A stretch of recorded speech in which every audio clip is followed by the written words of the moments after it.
All right, guys, it's finally here. We are ready to announce the release of our guest passes for the live event, May 18th and 19th here in New Jersey. It is going to be absolutely an incredible weekend. We've done 7 of these now, and each one gets better and better, and it's our mission to make sure that we show up at our best so that we can help you. If you had any hesitation about coming because of flights, because of travel, because of being away from family, the only thing that I can tell you is there are people that have literally built a business, gotten the confidence, met someone who told them one thing. They took one thing away from a live event. They took back to their practice, to their patients. And I think you owe it to yourself, your patients, your community, your family to give yourself a chance to be successful. Sometimes success is just about putting yourselves in the right situation, in the right room, to give yourself, like I said, that chance. And so in the show notes, we have an application for a guest pass. If you've listened to the podcast, if you follow our free content, if you follow us on social media, if you get our emails, if you get our smoke signals, and it has been valuable to you in any capacity, just imagine what would happen if you immerse yourself for 2 days. Listen, you guys went to school, you spent a lot of money, you took a lot of time, and made a huge investment. And if your business isn't producing at a world-class level, why not give yourself a chance? I think you're worth it. And so do yourself a favor, in the show notes, click the link, apply for a guest pass, we'll see if it's a good fit. And I hope that we can see you at our next live event. To give you a little bit more on the topic, we are going to speak about how to attract your perfect customer. So if you've ever wondered how you can charge higher prices, how you can not always have to use insurance, how you can be in a category of one, if you ever get the, do you take my insurance objection? If you ever get the, oh, but my old chiro charged $50, if that is you and you hear that and it frustrates the living hell out of you like it used to do to me, you need to be at this live event because we are going to teach you exactly how to market and promote your services and yourself and your business so that that doesn't happen anymore. In today's episode, I have a great friend, Jake Altman. Jake has been a member, he was one of our original members of the mastermind, but more importantly than that, he and I went to chiropractic school together. And, I always say about Jake, he is someone who gave me a chance, even though he didn't really have to.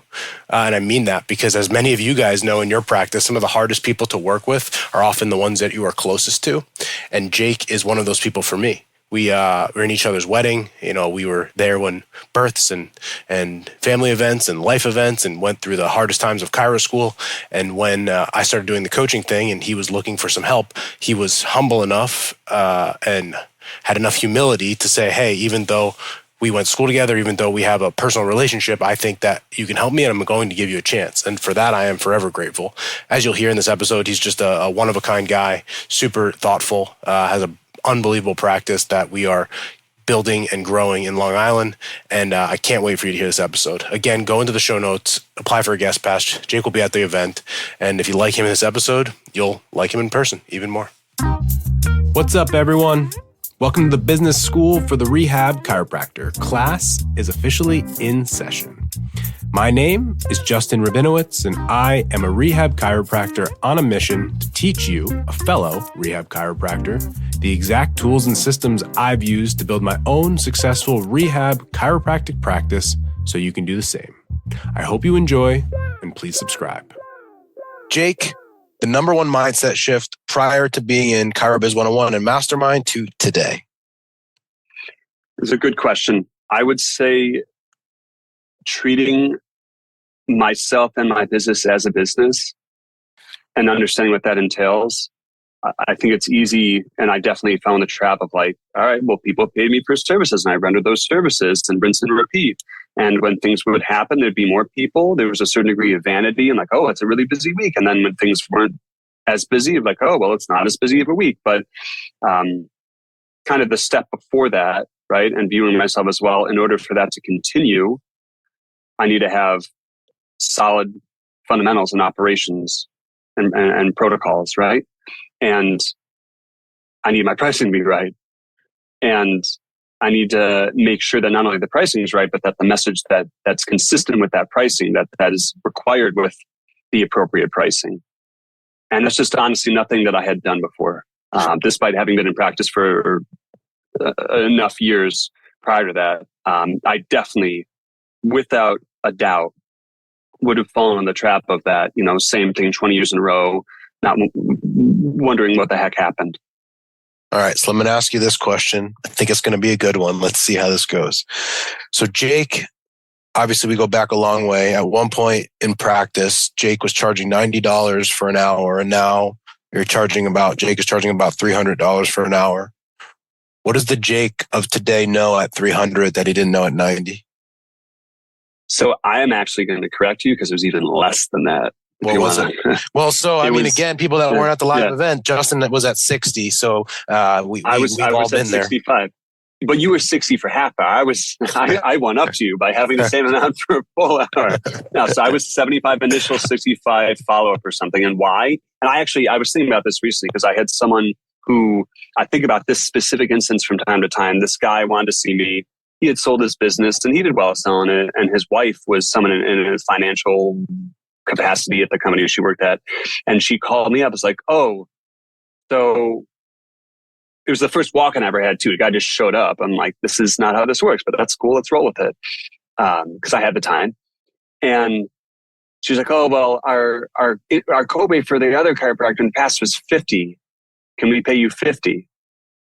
And I thought about this recently, literally this week, because the me of then, like, well, I don't know. There's a certain degree of confidence. I was at an office beforehand that was charging more than that. Quite honestly, I think it might have been 150 for a half hour at that point at that office I was at. But despite having the same skill set, and if anything, from that standpoint, I had been plus or minus a year beyond that. So you could argue clinically, experience-wise, I was even further along.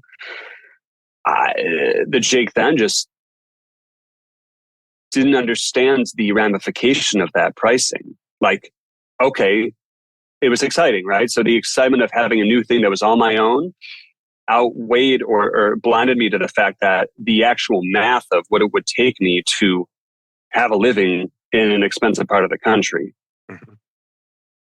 So the me of then just, I don't know, didn't know what I didn't know. Mm-hmm. So some people say that your price is a reflection of how you feel about yourself. So what do you feel about yourself in your business today that you didn't feel like back then? Well, there's always, for me in particular, there's always going to be this certain element of fear or imposter syndrome, or really just boiling down to confidence. And I'd already, at that point when I went on my own, I had already been out 3 years. I never had that, that Dunning-Kruger, I know everything when I came out, much the opposite, which is probably illustrated in that pricing coming out, right? Mm-hmm. And early on, you and I literally had a conversation about it, but like the cost of a massage, not a good one relative to my pricing. Mm-hmm. I was less expensive than a crappy massage. Mm-hmm. And then, of course, what do we do? Well, I raised it. I obviously raised it to 175 because what else would I do? Mm-hmm. Let me increase my quality of life by $10 an hour, right? Yeah. Look at me now. And I guess it would probably be like, oh, well, I can't charge that much, and I would be greedy or whatever I felt. I don't think there was. It's hard to go back, but I would likely assume there wasn't a thorough thought process about, again, the addition and the math of it all. Mm-hmm. Rather than there was no plan, I guess. It was just, this is what we're going to do. And shockingly, even with that person, everyone accepted. And even actually to that person, with that particular person, I referenced the $50. I think I even agreed to it. Guy was a mess. He needed more sessions, and certainly my skill set, even at that point, warranted more of a, appropriate price point for that kind of time and one-on-one attention.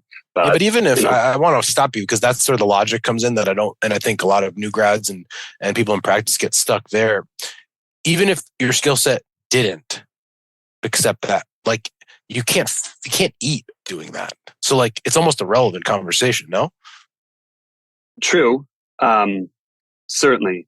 But and related, like just fundamentally, where else are you going to get one-on-one attention for an hour that's that comprehensive? And I am, there's always more to learn, but exponentially better of a clinician and especially communicator now than I was then. So just fundamentally from a time expenditure standpoint, but it's just,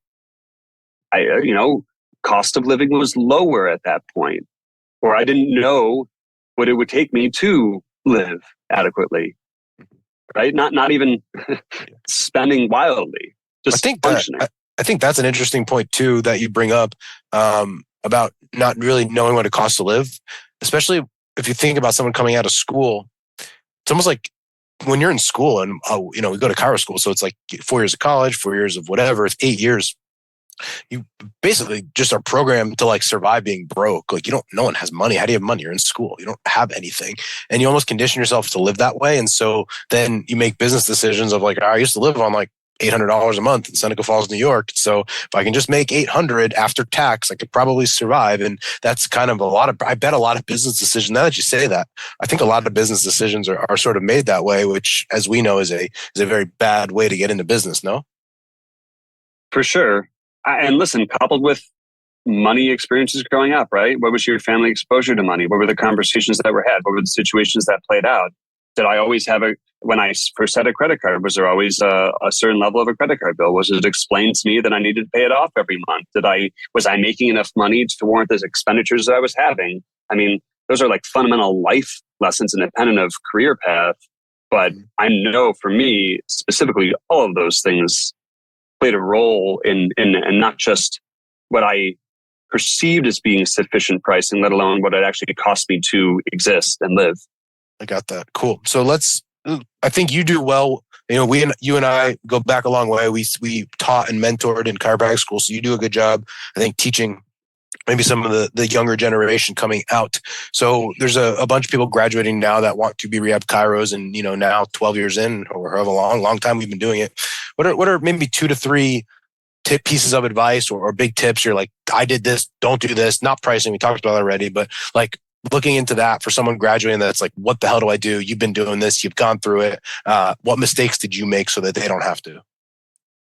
Are we talking in a general sense or specific to any particular area? Whatever, doesn't matter. I mean, go ahead. What do you think comes to mind? What would Jake tell Jake of 20 outside of pricing in 2012? I think the desire to want and know more, to solve more cases, is always going to be there. If you care enough about what you're doing, and that drive to learn more is going to be there, you should want to learn more, particularly clinically. But you and I had a very specific conversation about this that stuck with me. Like what you know is more than most and good enough, in essence, right? Mm-hmm. And it's not that we want to be accepting of good enough. It's just that we actually, and I made the mistake of, even after graduation, which we did while we were in school, right? And that definitely helped out. It helped me get certain opportunities early on with certain clinical seminars, but over leveraging on the comfortable factor, on based on the perception of, well, I need to get better clinically because that's going to keep people coming to me. When that is, the longer I've done this, I've understood that technical clinical component is, I would argue, less than 20% of what we do, mm-hmm. right? Exponentially more, or we'll just say at the largest percentage of it, 90% perhaps, mm-hmm. is communication, consistent, clear communications, expectation management, the interpersonal relationship skill, all of those factors. And so over leveraging on clinical skills because of the perception of needing to know more it is okay to take clinical seminars, but not at the expense of focusing on the things that are going to keep your family alive, let alone thriving, nourished. Yeah, like baseline satisfactory level. And that was, for me, those were business skills that I just lacked. I'd been exposed growing up to people who own businesses, but I didn't know that I needed to learn more. I knew that our business classes in school weren't sufficient, but I didn't know that, well, I really need to lean into that much more if that's what I'm lacking. I just went with what was comfortable, what I liked doing. Yeah. Yeah. Well, I think the other thing that happens too in many situations is a lot of us end up starting our own practice mostly because we're running away from something, rightfully so. Like we're in not great situations. So we're not running towards, I want to be this business owner. It's begrudgingly our situation was bad enough. And then at some point we just sort of get into it. And then it's like, oh crap, there's a lot here that I don't know. And I think I know for you, in various reasons, that was a lot of it. It's like, I know deep down, and I know for you, and I hear your comments on it. Deep down, there was a level of conviction in how you wanted to treat patients. That was sort of the gold star, so to speak, that we wanted to go after. And then really what played out, I think, was that business stuff, it's not as important. And I think for most people, that's probably, you went to chiropractic school, you can go to business school. So you want to treat a patient a certain way. And so that played it. That's resonate with you, that's sort of what played out for a while. 1,000%. So I had the benefit of the first place I worked in. I was kind of left alone to do whatever I wanted. I had a half hour with people, which is more than most. I could do whatever. I maybe got asked twice in a 2-year span, like, because there were physical therapists, there was multidisciplinary clinic, like, maybe let the PTs do the rehab. And it wasn't directed at me. It was a general commentary, but obviously because I was doing more, let alone possibly better, but that's irrelevant. But the second place I worked at, which was really what pushed me, like, I'm going to do my own thing, carve my own path. This is how it should be, like what you suggested. I didn't like the business practices. I still could generally do what I wanted to do, but I had a little bit less time and a greater pressure to do a whole slew of things I just didn't feel comfortable with. And so if anything, that experience, although it facilitated my faster exit out of that opportunity, it did probably left a bad taste in my mouth about being, the perception of unscrupulous business tactics, right? Mm-hmm. Mm-hmm. And if anything, that in hindsight may have determined my pricing methodology, conversations, and just behaviors. And then I never really thought about it till now, but I think that probably left enough of a taste in my mouth. Well, I don't want to be that. Yeah. That's not at all what I agree with. So, but then if I wrongfully perceive certain behaviors as being the same, well, of course I'm going to shy away from them, but that was where I probably erred as well. It's an interesting thought. And I've thought about this in another context. I'll get clients that come from a certain, I'm not going to use the name, but like a certain corporate setting, and not the joint, actually. I'm not talking about the joint, another corporate setting that what I've heard a few times is that it's okay, but they're so numbers driven.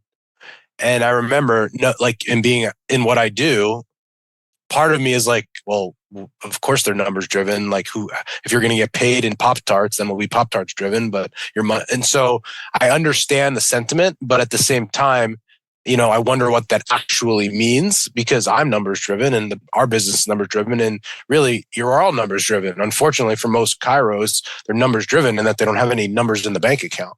So, but like, how do we, because the idea of like, okay, I don't want to be that, so that means I'm going to go the other way and not make any money. Well, that's not really useful either. I don't know.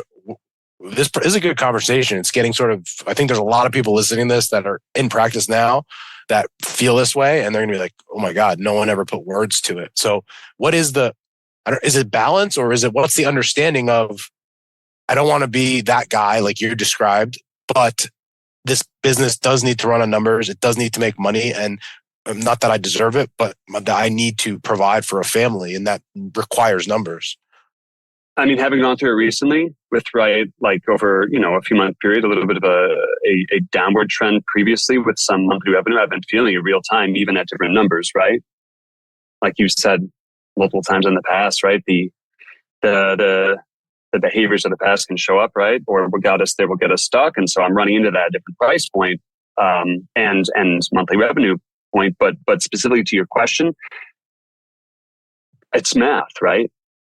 And looking at the math, I think, any of those corporate entities have to be numbers driven because they have a bottom line. But I think if we don't understand what our bottom line is, whether it's our base camp at home or what it takes to keep the lights on professionally, or really both, I think both matter, then they're just, I think those numbers default to or whatever emotional connection to them would be.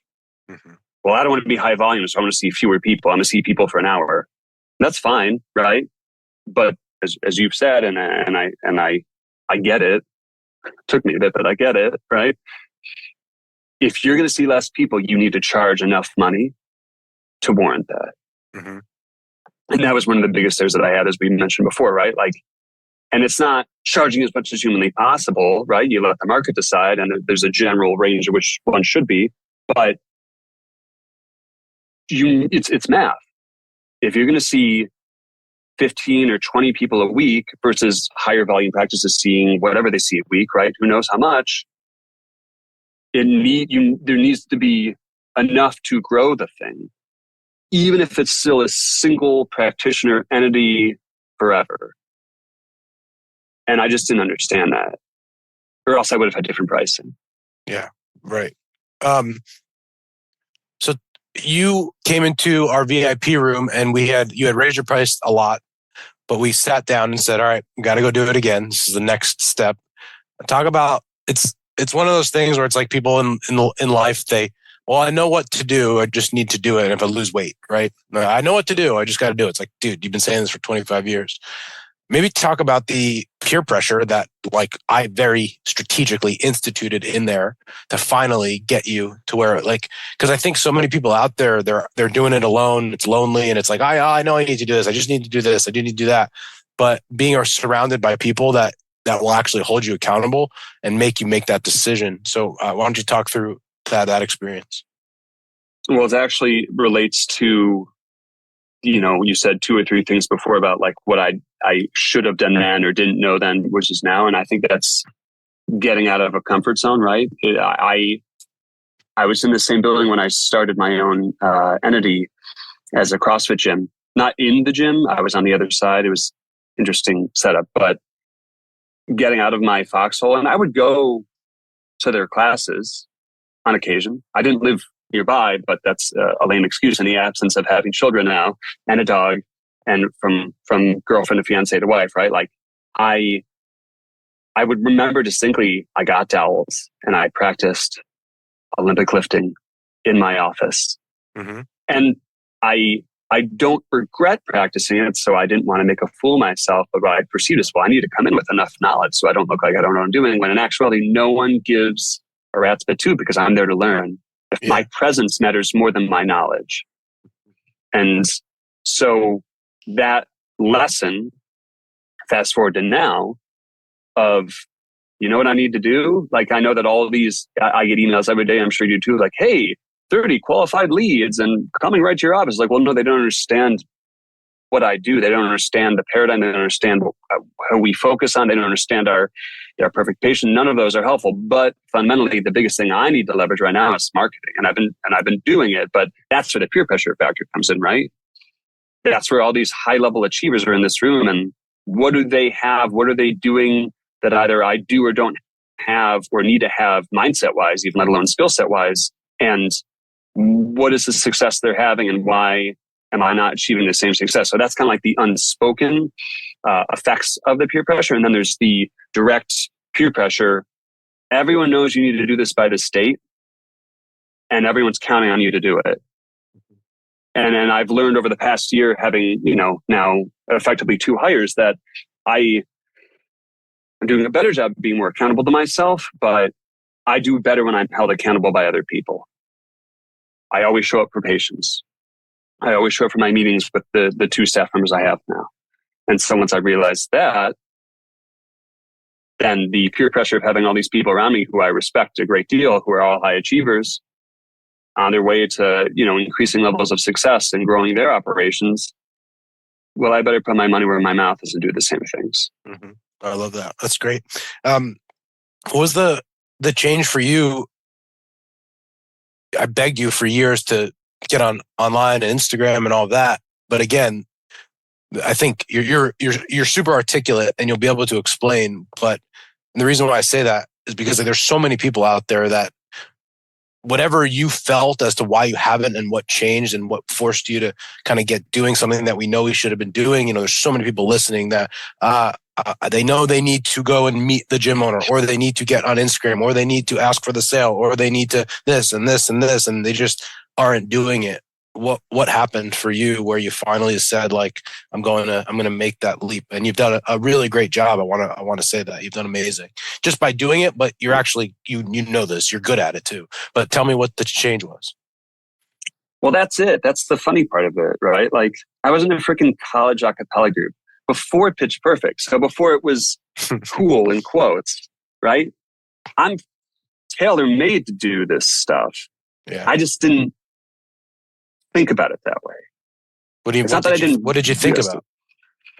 I don't know, the internet's a scary place. And then you go online and all these internet warriors and people judging and saying awful things. And then especially in our rehab realm, like, oh, well, no, manual therapy is the devil and you're the devil if you do it. Or if you don't talk about pain science, you don't even understand pain and all this nonsense. And here's the truth. Those other practitioners, even our supportive colleagues, they're not our audience.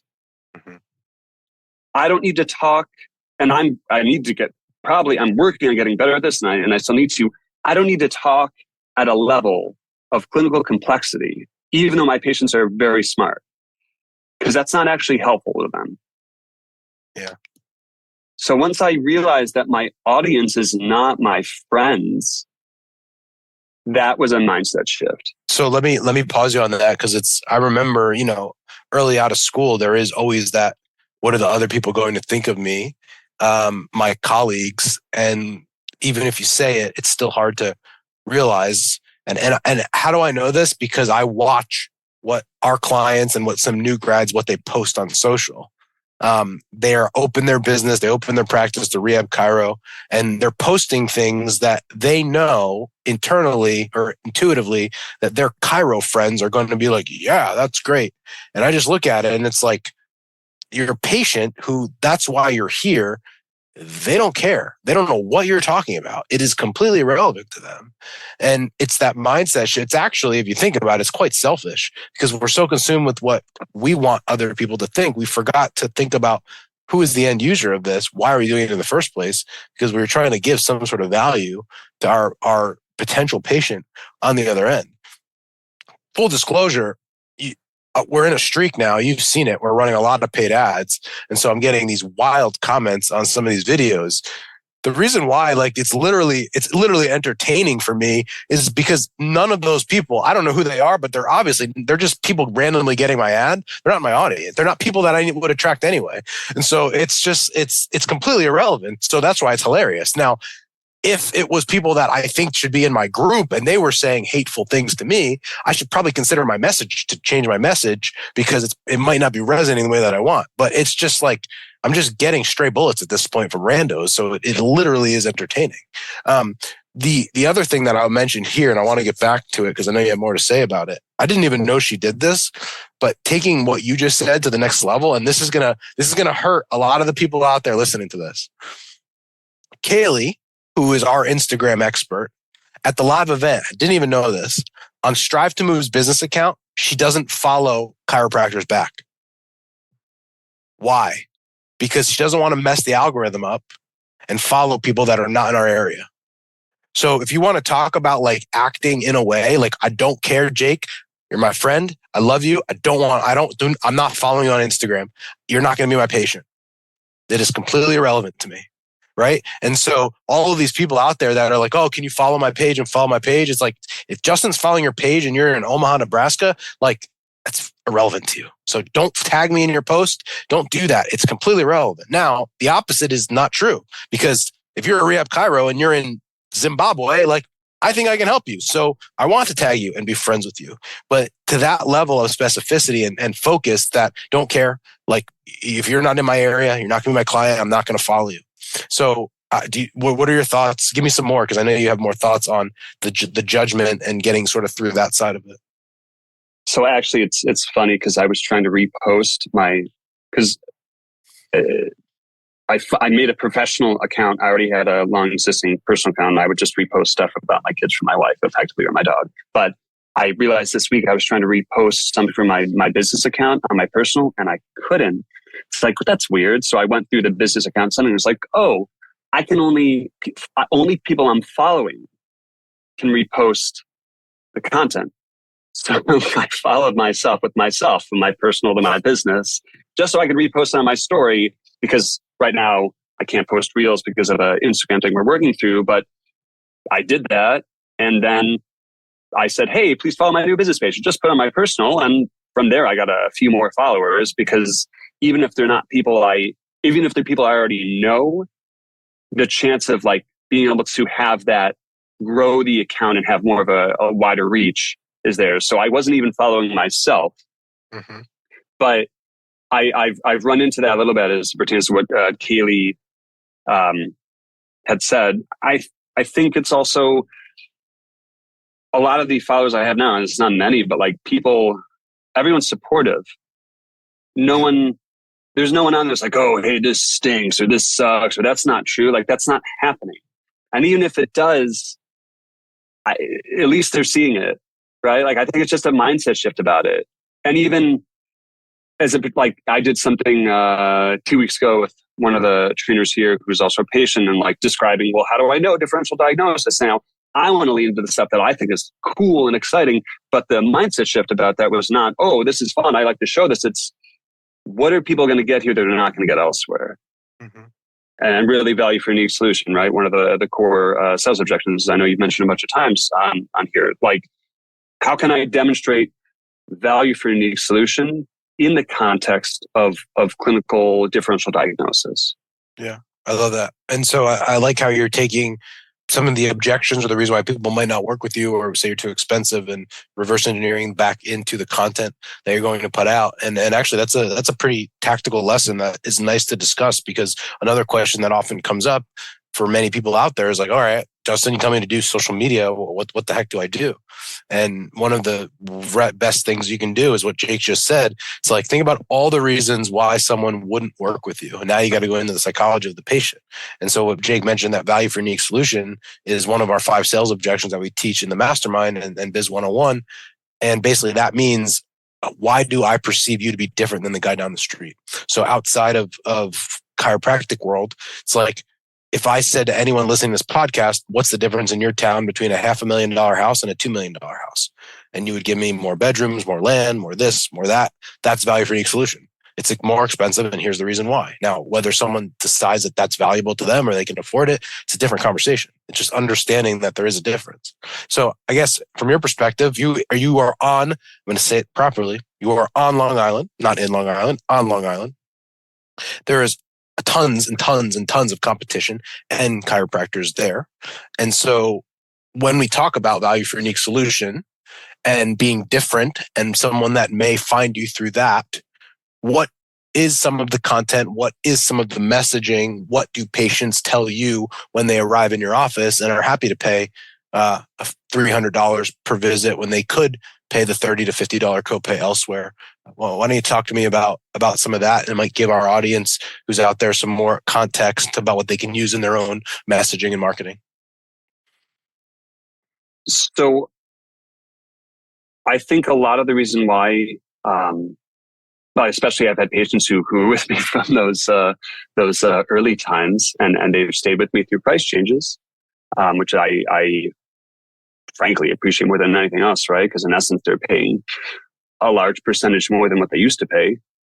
And they've stuck through just because they perceive value, and they know that I have their best interests at heart, and they know that at the end of the day, like, we're going to get the job done.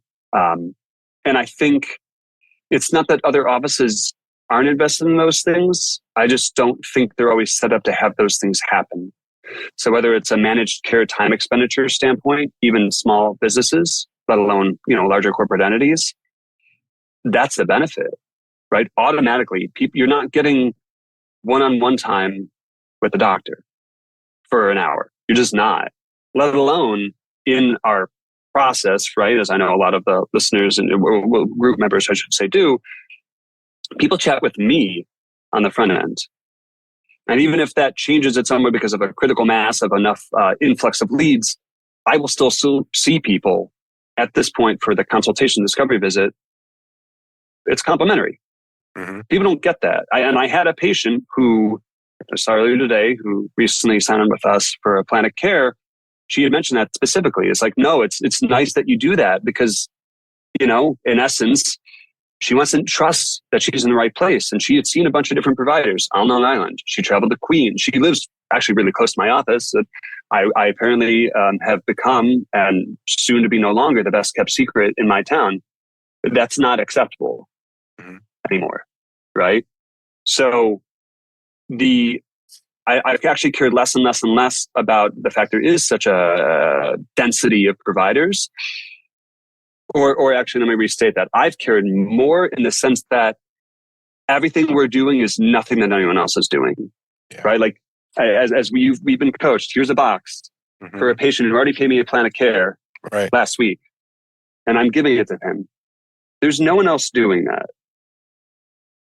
Yeah. So it doesn't matter how many people there are. There could be a chiropractor across the street, next door, wherever else. It's irrelevant. I ran into a situation recently where someone was price shopping based on seeing a provider actually I know, but that's 1 out of 20, 30, whatever. Like that's an exception. They happen to see someone else in the vicinity that has a similar model. But outside of that one example, there's a lot of people we can help, and they just need to hear about us. Yeah. And, I just, prior to this recording, I recorded with Sean and Monica. And the conversation I had with them, which I want to have again, and maybe these are back to back, good, because if I say it enough, hopefully people will listen. Sean is treating me PT right now. And the craziest part about the world that we live in, and I was thinking about this at the gym this morning, is that you've heard like pain is a gift, which is kind of BS, right? It's kind of BS. However, I was thinking about this morning, and in my situation and in most, it actually is. So I was at the gym this morning. I'm thinking about the situation. So my neck for the last few years, on and off, not that bad. Desire, not that bad to get it treated. Kaylee would treat me every once in a while. No big issues. I noticed every winter when it gets colder, my hands over the past years gotten a little bit colder. But again, it is what it is. I'm fine, no problem. Last week, 2 weeks ago, it's been getting worse. Hands have been getting cold. And got to the point that for the first time ever, I took Advil or ibuprofen because I was like, this is like uncomfortably cold, right? Uncomfortably cold. And so I told Sean, I'm like, listen, I need a plan of care. Like, can we do this? He came over yesterday. And so he does his functional assessment as he normally would. And his diagnosis essentially was that I lack globally like external rotation. So my shoulders don't actually rotate, my hips don't actually rotate, my feet, my rib cage doesn't expand and move the way that it wants to. And so we're doing exercises to essentially, if you think about it, to open me up, so to speak, right? And at the gym this morning, I was thinking about it, and I'm sure you've had this experience. We all do. We walk down the street and we New York City, and we look at like an old frail man, right? He's flexed at the hip, he's rounded at the shoulders, his hunchback, his neck is out forward. And I always think to myself, I was like, how did he get to that? How did he get there? Right. And then yesterday I thought to myself, like, I know, because that would be me. Because I'm 37 right now. I'll be 38 in a few weeks. I am starting to get stuck. I can't externally rotate. I can't externally rotate my shoulders. My hips don't externally rotate. My hips are starting to flex more. My neck is starting to protrude. My thoracic spine isn't moving the way that it needs to. I'm just getting in that old person posture. Now, I'm 37, 38. So it's not going to happen today. But if it's like this at 37, 38, what's it going to be like at 30, at 40, at 48, at 50, at 60? At some point, I'm going to get there, right? And it won't happen all at once. But eventually, it's going to be like, wow, what the hell happened to that guy, right? And I was thinking, pain was the best gift. Why? Because if I felt fine and my neck didn't bother me, my hands didn't get cold, I wouldn't have gone through the process of paying the money, which I did, spending the time, which I will and am, to get the treatment that I think is the thing that's missing for most people in their aging. Now, I'm not talking about curing cancer, and I'm not talking about diabetes medication, but like from a physical standpoint, how do people get old? Like I literally just described the process. And it just made me think about the things that we do in our practice and how valuable it is for people over time. Now, the challenge from a business standpoint, if I switch hats, my business standpoint on, is that most people don't walk down that path that I just did. Even I didn't do it until I was in pain. Which for me means that us getting out in the community and getting on Instagram and shouting from the rooftops and not being the secret in our town to have an attempt to take that guy or girl that is 35 or 45 or 55 and let them know that, yeah, today you're okay. But that guy didn't get old and frail at 80. It started now. It started before. And we have an opportunity to really, I believe, change people's lives if we can just get them to understand. Now, whether it's the Peter Thiel longevity idea or it's posture correction or it's this or it's that, like whatever you do, it's irrelevant. But the reality, I think, is that we are so valuable to helping people over the long term. The challenge that we face in business is that it's just not that relevant today. And the biggest value we have is for helping people over 20, 30, 40, 50 years. And that's a terrible and hard place to market, but it doesn't mean we don't try.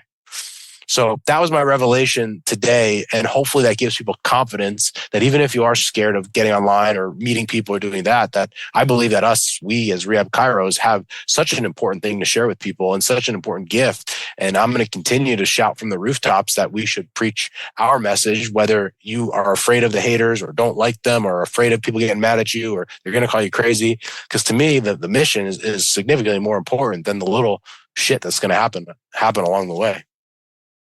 What do you think, Jake? I've always said that about you. Great guy, best coach in the game, lacks external rotation. I've always felt that. So I'm glad that Sean and I are in agreement. But seriously, it's previously we talked about, like early in my career, oh, well, that's fear mongering. We don't want to make them, we don't want to scare tactics, get them in. But fundamentally, no. Because if we don't tell people what they need to hear, that it may not be bad right now, but there's an inevitable decline if we don't cause some favorable adaptation here. We don't provide a stimulus for you to get better. Then what's going to look like when you're 5, 10, 15 years from now?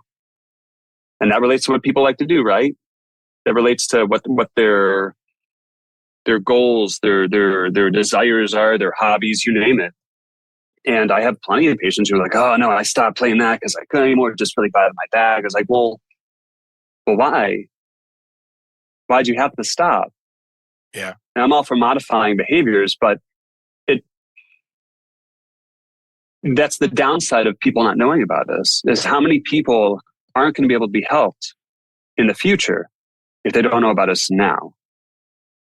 And so that was honestly, that was a big mindset shift for me too. Like, because it was, what I perceived before as the feelings around letting people know, oh, it's going to be bad at some point. Like, that's not it. It's like, no, you have loved ones that you care about, right?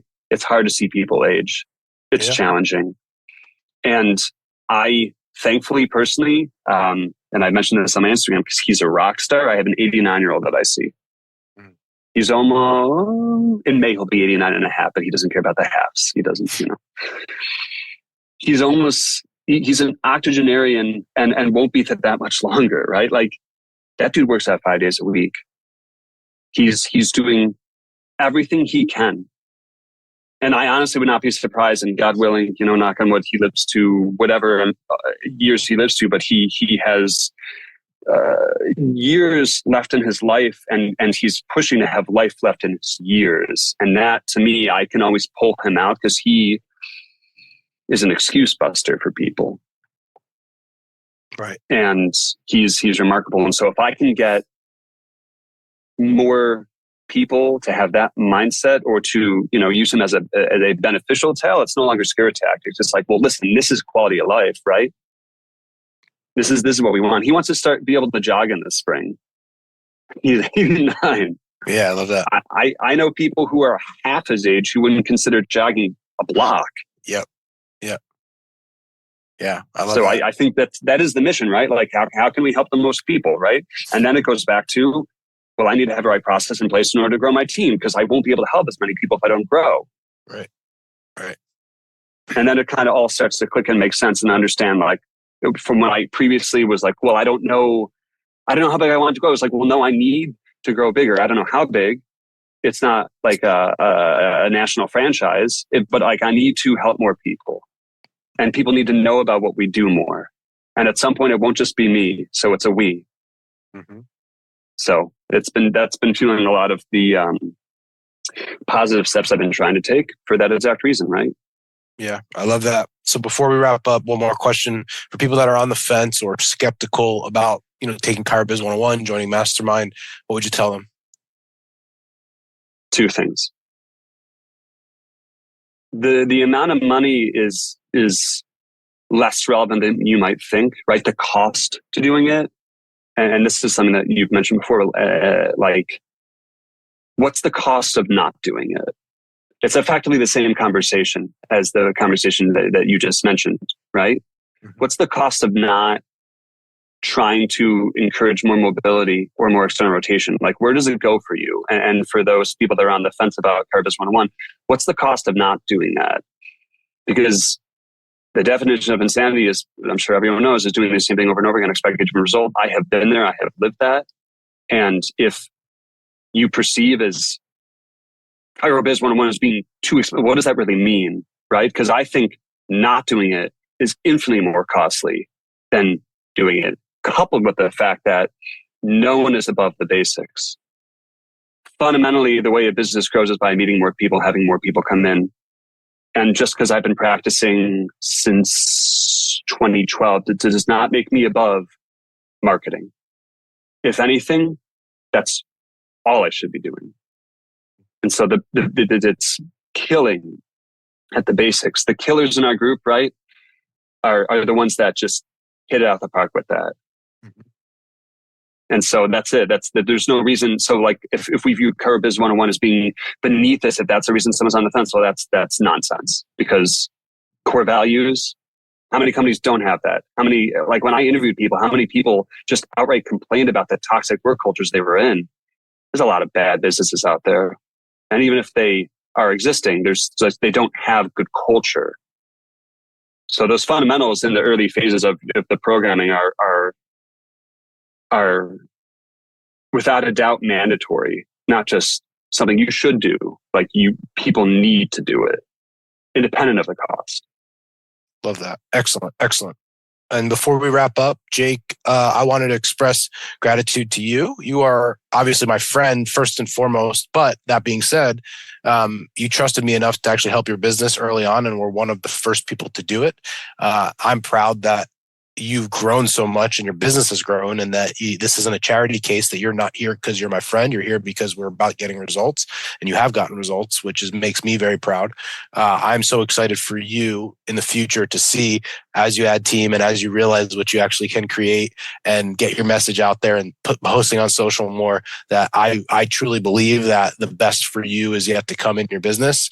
And, anyone that meets you loves you, your patients, your staff. So I think it's going to be an exciting time, and I'm happy that I'm along for the ride. So I thank you very much. Where can people find you on your new and improved social? New and improved social. There it is. So, my handle is Prime Perf, short for performance, PERF, Sports Chiro. You'll see my shining smile on the icon. First thing Kaylee told me, by the way, when they messaged me, because your office, Strideman had auto responded like, "Hey, we're located in New Jersey. Where are you?" I was like, "Hey, it's me." Like, Kaylee, it's me. It's like, first thing she said, I'm like, "Oh, hi, Jake." She's like, "Change your profile picture to your face now." Yes. And I did. So we've been having a ball with it, and there's a lot more to come for that. And that's probably the easiest way to reach me these days. And I've had some people reach out already, like someone, I don't even know where they're located, but I need to get back to them. But a practitioner in another country who's like, "Oh, hey, how do I do what you do?" And I'm going to tell them the same stuff that we spoke about today. Yeah, right. I love that. Good. Spread the message, man. So I appreciate you. Thank you so much. And I know everyone will enjoy this episode. Before you go, listen, we are in live event season, and I am going to tell you, you need to be at our live event. Please, please, please go into the show notes here, click on the link to apply for a guest pass. Someone on our team will get in touch with you. You need to be there. Please give yourself a chance. I'm begging you. If you really hate it, just come up after and tell me, kick me in the shins, do something crazy. I don't even care. It's never happened. There's literally never anyone that never left there who hasn't had an unbelievable experience. So I'm asking you, I'm cordially inviting you, go into the show notes, apply for a guest pass, May 18th, 19th, any way you can get there. Please. Can't wait to see you there.